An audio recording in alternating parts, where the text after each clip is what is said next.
Hello, History 17b, Spring Quarter 2024. Lecture 5 here, I'm going to break into two parts. So welcome to Lecture 5, Part 1. We are starting Module B with this lecture. Module B is after the Civil War, basically 1870s, 1880s. The period after the U.S. Civil War saw the United States grow in pretty much every conceivable dimension: geographic extent, population, immigration, urbanization, industrialization, communications, transportation. The US was growing explosively in all of these.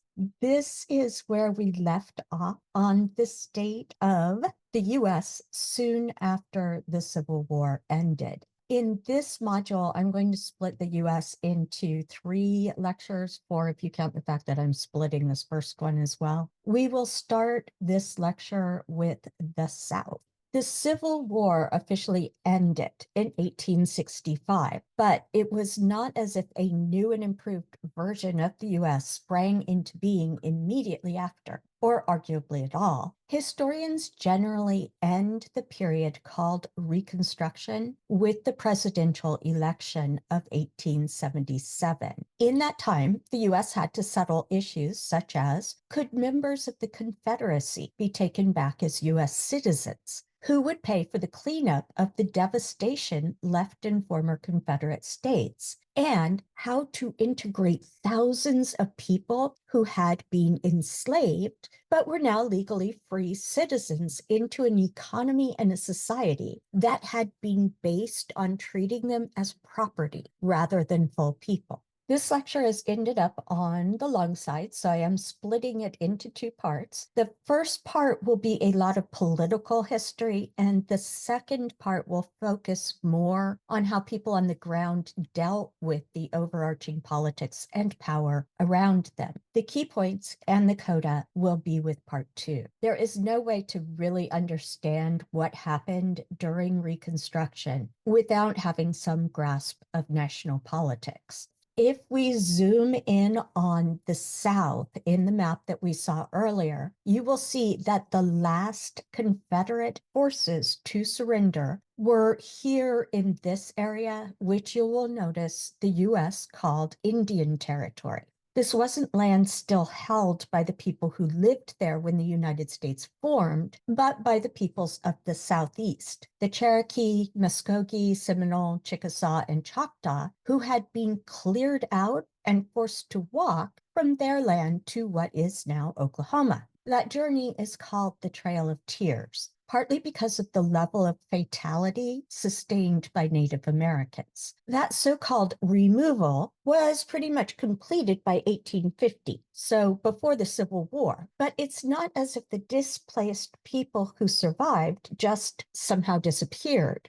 They were here trying to adjust to land and living conditions that bore next to no resemblance to what they had been forced to leave behind.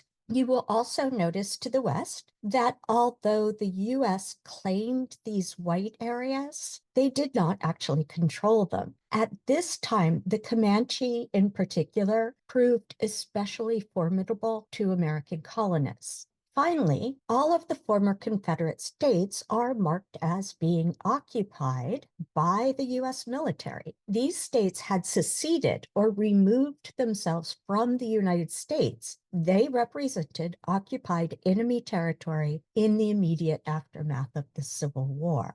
This map shows the military districts established in the South to try to ensure that the rebelling states could be safely absorbed back into the US. Each of these 5 districts was overseen by a general of the Federal or the United States Army. You will also see that the map includes 2 dates for each state. The top one for when the state officially rejoined the Union and thus had Congress members in the US federal government. And the bottom one, the time when the state returned to what the map rather euphemistically calls conservative rule. What this actually means is that almost all Black people who had been elected to positions at any level, but especially the local, had been forced out of office. The result was that by the end of Reconstruction, the people in charge, including members of the US Congress from the South, were exactly the same people who had been in charge when their states seceded from the US. By 1870, all former Confederate states had rejoined the US, but at a great cost to Black Americans across the South.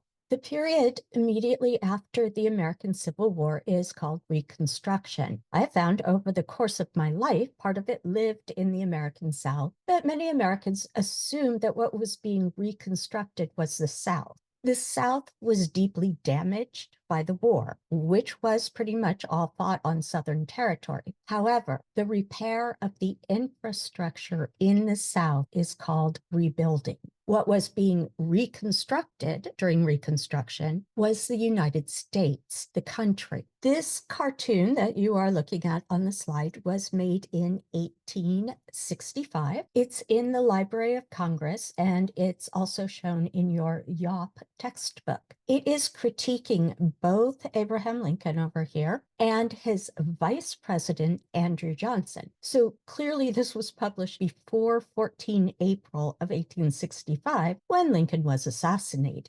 Calling Lincoln the rail splitter was a reference to his impoverished or lower class origins. The criticism overall here is that Lincoln's plan for Reconstruction was actually quite lenient to the South.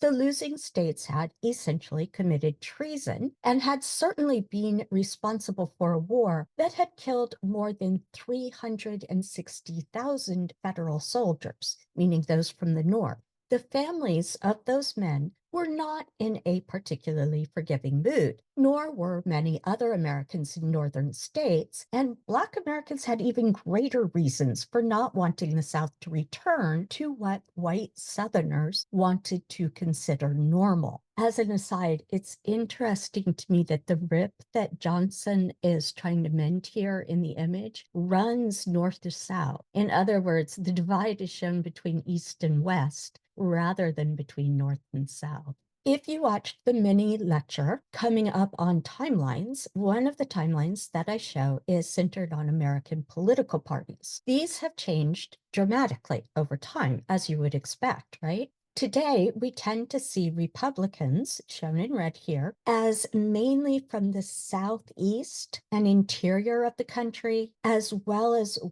in the northeast. We associate Democrats with the Northeast and the coasts, especially in regions with higher populations, although many, though by no means all, Black Americans in the South tend to vote for Democrats. This actually represents a reversal of the parties from when we start class, a process that started in the mid to late 20th century and which we will look at later in the course. Political parties at the end of the American Civil War had the same names as now, not the same public face. Republicans were mainly white Americans born in the US and living in the Northeast. Remember, there was no far West really yet, and Black Americans. These people were anti-enslavement and also often pro-terror. The other group, the Democrats, mainly white Americans born in the US and living in the South, and some European immigrants in the Northeast, largely Irish. These people were, as a group, not as individuals, but as a group, fine with enslavement of other people and also often anti-tariff. For the radical Republicans, just take note of the term here. We will return to them in a moment. We also often now take it for granted that in presidential elections, president and vice president are from the same political party. But this also was quite different in the mid-19th century. In the 1864 election, the ticket was made up of Lincoln, a Republican, and Andrew Johnson, a Democrat from Tennessee. The point of the mixed ticket here was to try to forestall a conflict like the American Civil War by trying to cover the concerns of both the North and the South. Clearly, this did not work.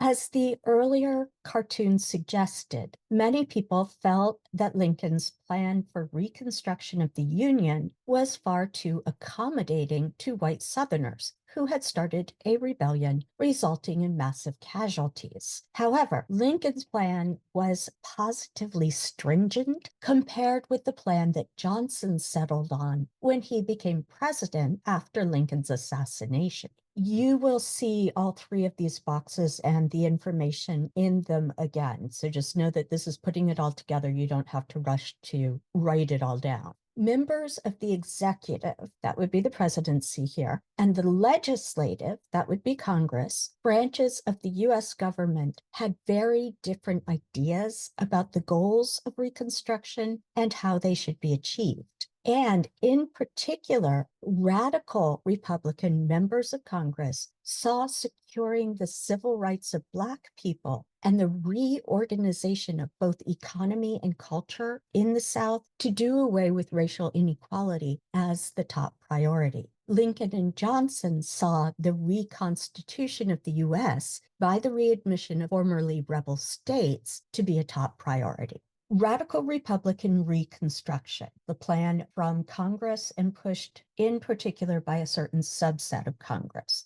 They wanted to ensure full civil rights for formerly enslaved people and to transform the society and economy of the South to do away with racial inequality. Of the three Reconstruction plans, that of the radical Republicans had the least success. That said, Congressional Republicans, remember we're talking about the 1860s Republican Party and not the current one, Republicans in Congress did manage to push through laws that at least mitigated or tried to Reconstruction plans that ignored the rights of Black Americans. I've put these up here: Civil Rights Act of 1866, Reconstruction Acts of 1867 to 68, and the Reconstruction Amendments. They are listed here so that you know where they came from when we talk about them. This was mainly defensive legislation that aimed to make a bad situation less bad because radical Republicans did not have the numbers or the power to enact the sort of legislation that they actually wanted.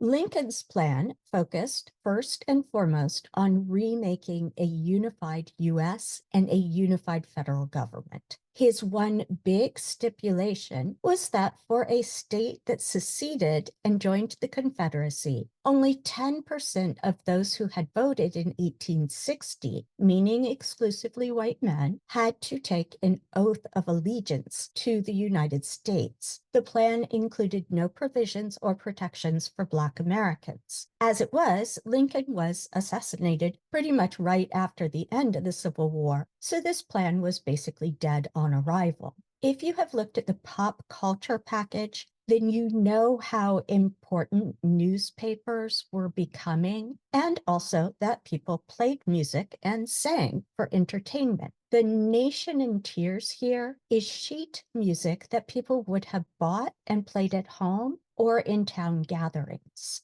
Lincoln's assassination left the US with Andrew Johnson as president. Johnson was a Democrat from the border state of Tennessee. Johnson had no problem with the enslavement of people, having kept people enslaved himself. He was, however, resentful of Southern aristocrats. So he opposed slavery during the American Civil War as a way of getting at them, but otherwise he really didn't care very much. Initially, Johnson's Reconstruction plan required Confederate civilian and military officers, so people who had held position in the Confederacy, and those who owned more than $20,000 in property, in other words, plantation owners, to obtain a presidential pardon. But this was really to make them grovel before him, and eventually he didn't even require that. When all was said and done, most of the Southerners who had been in the US Congress before they rebelled rejoined the US Congress after the war.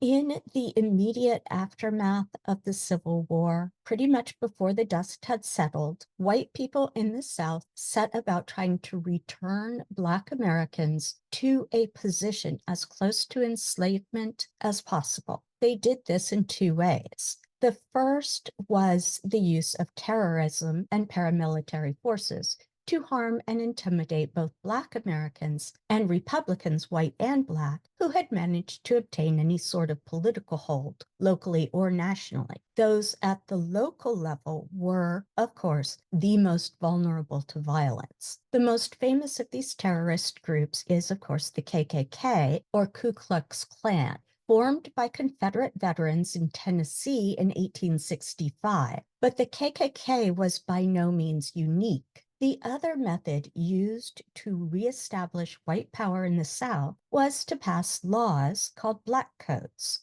Black codes varied a bit from state to state, but basically they made it impossible for Black people to move from place to place, to start businesses or own land, or even, in the case of vagrancy laws, to sit down and rest. This sounds extreme because it was extreme. The examples on this slide are from Mississippi. I know they may be too small to see, but you can listen to the parts I read. An act to confer civil rights on freedmen and for other purposes. Just look at the text right here. To confer civil rights, but really it's about the other purposes. Section 3, it shall not be lawful for any freedman, freed Negro or mulatto, to intermarry with any white person, nor for any white person to intermarry with any freedman, free Negro, or mulatto, and any person who shall so intermarry shall be deemed guilty of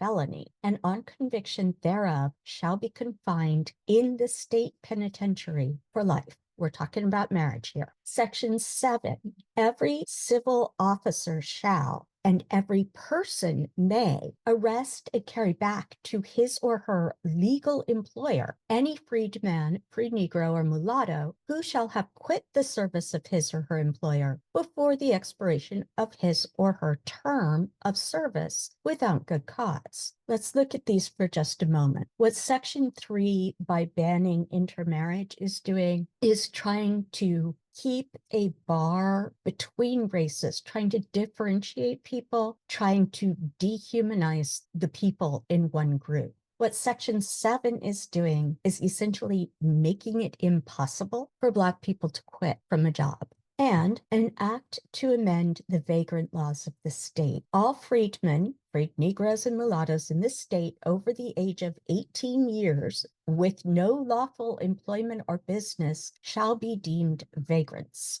These are South Carolina Black Codes. They're even smaller on the slide, but again, I will read them. South Carolina Black Codes, 1865.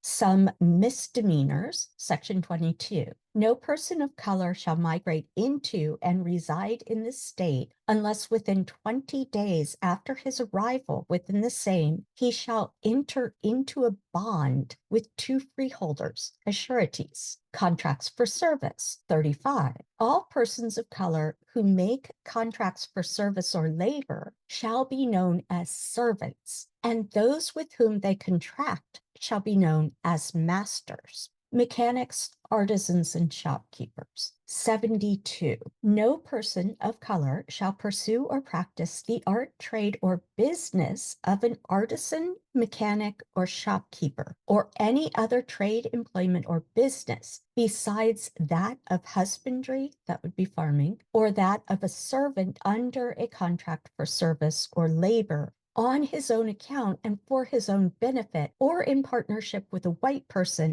until he shall have obtained a license, therefore, from the judge of the district court, which license shall be good for 1 year only. You could think about how many doors are closed there and how many possibilities for independent employment. Vagrancy and idleness. Part 96. All persons who have not some fixed and known place of abode and some lawful and respectable employment shall be deemed vagrants and be liable to the punishment hereinafter prescribed. What's that punishment? Well, that would be 98 here. The defendant, if sentenced to hard labor after conviction, may be hired for such wages as can be obtained for his services to any owner or lessee of a farm for the term of labor to which he was sentenced. Let's parse this. Let's take it apart. If you are caught sitting down, not having bound yourself in contract to people, you can be arrested. If you're arrested, you're sentenced to hard labor and you can be rented out. Those wages don't go to you. Those wages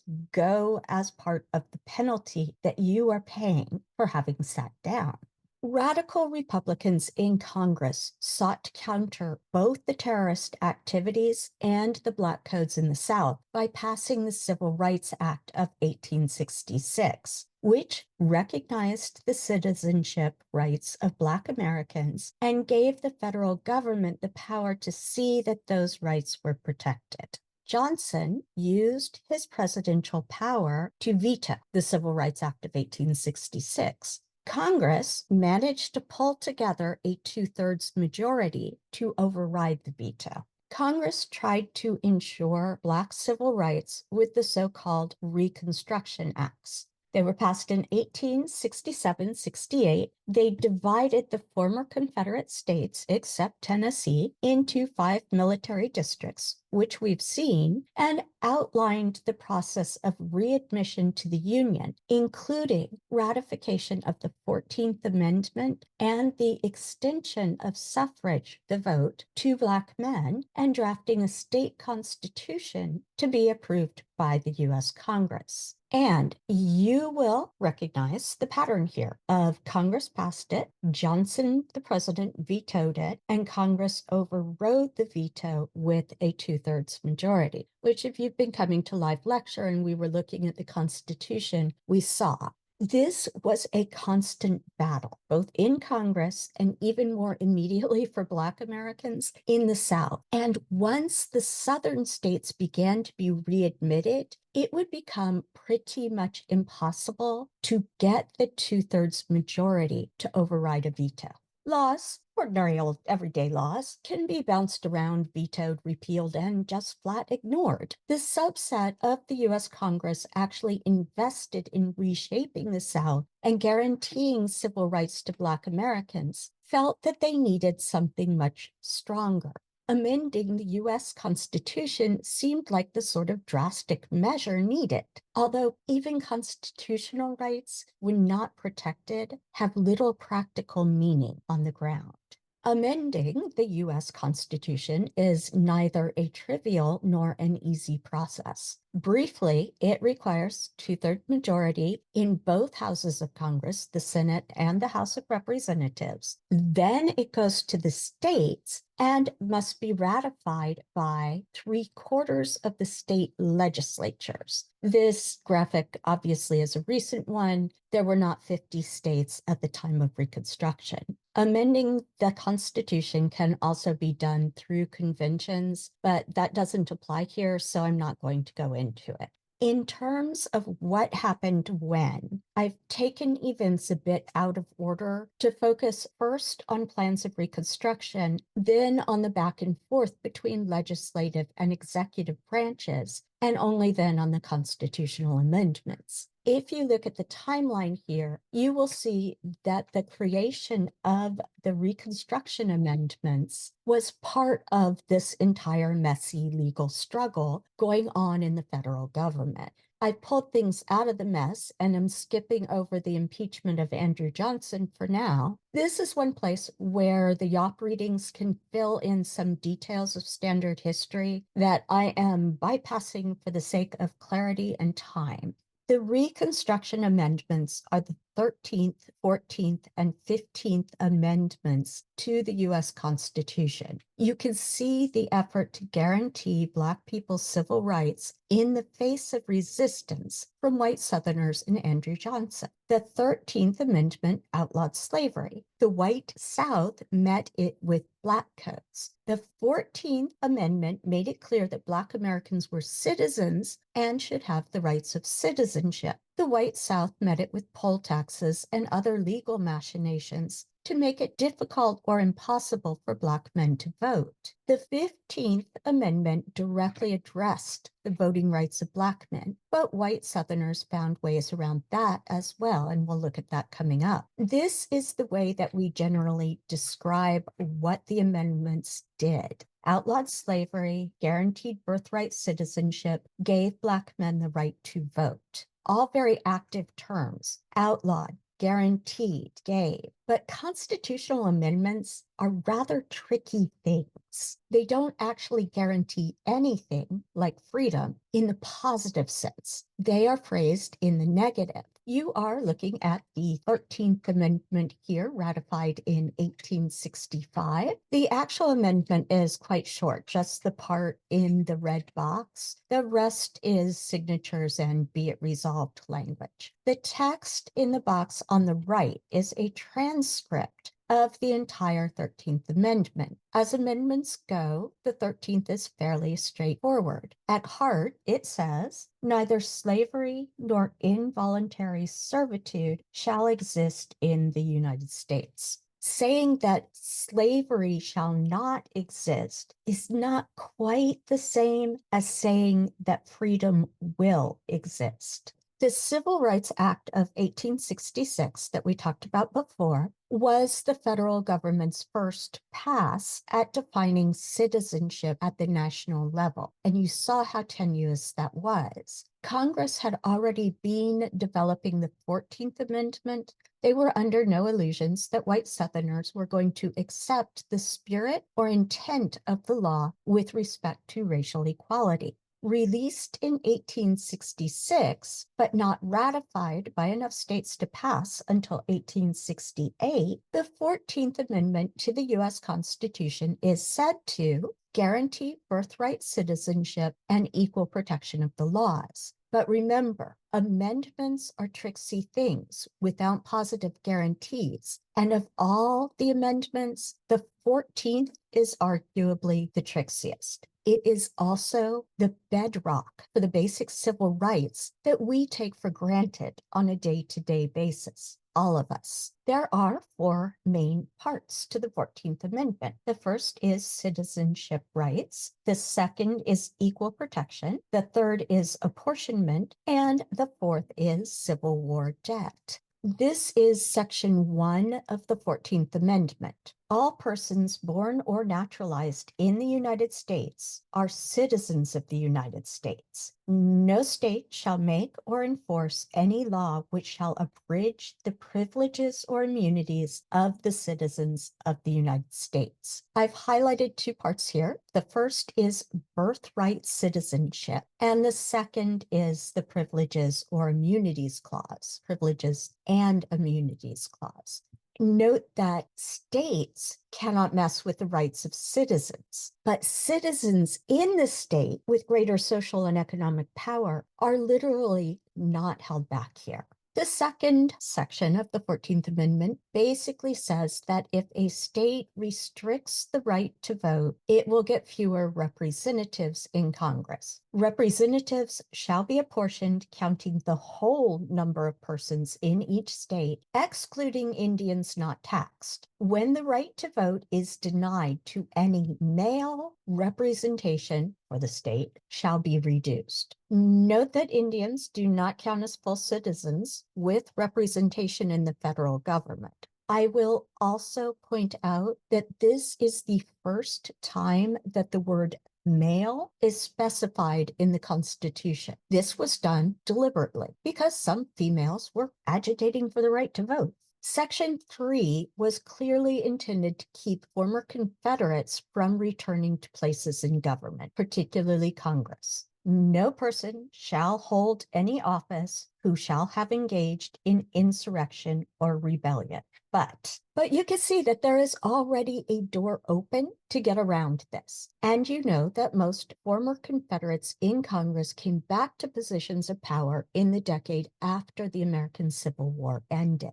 Section 4 says that the government will not pay enslavers for the people that they had regarded as property and were forced to free by the 13th Amendment. Neither the United States nor any state shall assume or pay any debt or obligation incurred in aid of insurrection or rebellion against the United States, or any claim for the loss or emancipation of any slave. This might seem straightforward to us now, but Great Britain had, in fact, paid enslavers compensation when the country ended slavery. The 15th Amendment now to the US Constitution tried to make certain that Black Americans in the South could vote. If we look more closely at the section in the blue box, we can see how hard advocates in Congress were trying to make this ironclad. The right of citizens of the United States to vote shall not be denied or abridged by the United States or by any state on account of race, color, or previous condition of servitude. But we also see that this is not a positive guarantee. All citizens shall be able to vote. Instead, we have that the US and state governments cannot limit suffrage, but nothing about local governments or private citizens explicitly here. Another thing to note is the protected categories: race, color, previous condition of servitude. The category sex does not appear, and not because Congress didn't think about it. This, like the inclusion of the word male in the 14th Amendment, was quite deliberate. In both cases, this was not meant just to stick it to women, although that was certainly a feature for many congressmen. Remember that constitutional amendments must be approved by 2/3 of both houses of the US Congress and then by a majority of states. This means that all sorts of compromises have to be made. And when it becomes clear that something like an amendment will pass, congressmen who oppose it still have an opportunity to undermine it. Prior to universal emancipation by the 13th Amendment, the abolition movement for the abolition or getting rid of slavery and the women's rights movement had significant overlap in membership and goals, and even more to the point, provided a much more formidable and effective push for change than either movement could have achieved alone. Deliberately not including sex in the 15th Amendment was meant to drive a wedge between the newly forming Black civil rights activism and women's activism. And it worked even better than those responsible had hoped. Not only did it effectively create a distinction between civil rights for women and for Black people, it also took advantage of latent or quite overt racism in the white women's suffrage organizations to split the women's movement into those who backed the 15th as it was and those who refused to back it if women were not included. The move also marginalized Black women to an even greater extent. Black women were not silent on the issues that faced them because of the intersection of race and sex, but their voices were often effectively drowned out in popular debates when the question was one of suffrage for Black women. Increasing levels of violence towards Black people, which is saying a lot since such violence had long been acceptable to white Southerners, also drew off the energies of Black women activists. You are looking at Ida B. Wells, an ardent woman suffragist, even though she was forced to march at the end of a women's suffrage parade by white organizers. Wells, later Wells Barnett when she married, lost friends to lynching. Much of her time and energy went into trying to get the US federal government to stop rampant murders of Black men in the South by white Southerners. I'm going to leave part 1 here with Ida B. Wells after I read the cover of one of her publications, A Red Record, Tabulated Statistics and the Alleged Causes of Lynchings in the United States, 1892 to 1894. Respectfully submitted to the 19th century civilization in the land of the free and the home and of the brave.